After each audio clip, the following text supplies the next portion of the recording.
So another thing that we're going to talk about is types of fasting. Normally, there are two types of fasting. But before we talk about the two types of fasting, there are so many factors that determines the types of fasting. When you look at the Bible, there are a number of fasting. Different people in the Bible did different kind of fasting, and they are determined by a number of factors from my understanding of the word. For example, there are some types of fasting that are determined by the number of days, and also there is type of fasting that is determined by what somebody is abstaining, like what the person, he or she, was eating or was not eating. So I want us to start with the general types of fasting, and there are two main types of fasting. And the first one is a dry fast. I've never tried this dry fast. I was saying that anytime I had a conversation about fasting, I would freak out, I would get sick because I didn't know how I'll do it. But I don't know whether it will get a time where God will tell me to go for a dry fast, because I always imagine myself without drinking water, without drinking anything. I don't know, I'll do it, but God's grace is sufficient. So there are two main types of fasting. There's that type of dry fast or absolute fast, where people don't take food, neither food nor water. And we see this kind of fast. Okay, scientifically it is said the maximum number of days that somebody can go without water and food is 3 days, especially without water. The maximum number of days is 3. And we've seen this kind of fasting in Esther fast, where he fasted for 3 days together with his family. People were taking care of him and the Jews, so that he would get confidence to go to the king. And there's also the other type of fast is partial fast, where you can omit one meal or abstain from certain foods. We see this in Daniel fast, the kind of fast called the Daniel fast, where you can take vegetables or you can take drinks, like you're not eating specific foods, and maybe you're drinking water, drinking milk, fluids and all that. So from my research, the main fast that I found is the absolute fast and the partial fast. But on the other hand, fasting can be classified in the aspect of days. Like we have been hearing of fasting like the Daniel fast. Daniel fast, the main fasting of Daniel, it is in the book of Daniel chapter 10, where Daniel went for fasting for 21 days. He was taking only vegetables, yes. And also there is another kind of fasting, the Esther fast, where you fasted for 3 days. Some people can fast for 1 day.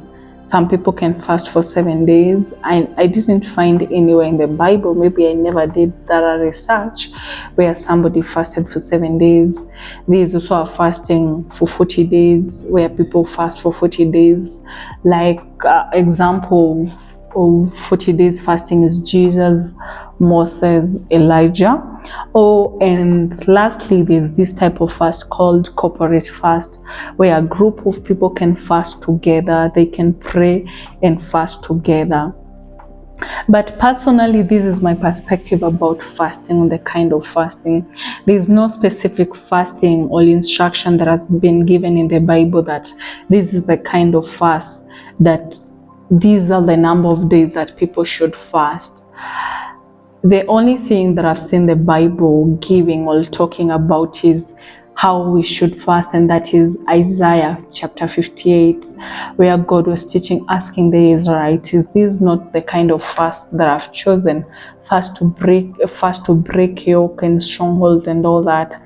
And one thing that I've learned about fasting is, like, there is no strictness, there is no rules on the types of fast that you should go. There is nowhere in the Bible that says that fasting for 40 days is stronger or it's more powerful than 3 days, or 21 days is far powerful than 7 days and all that. Fasting should come from a place of revelation, should come from a place of total surrender.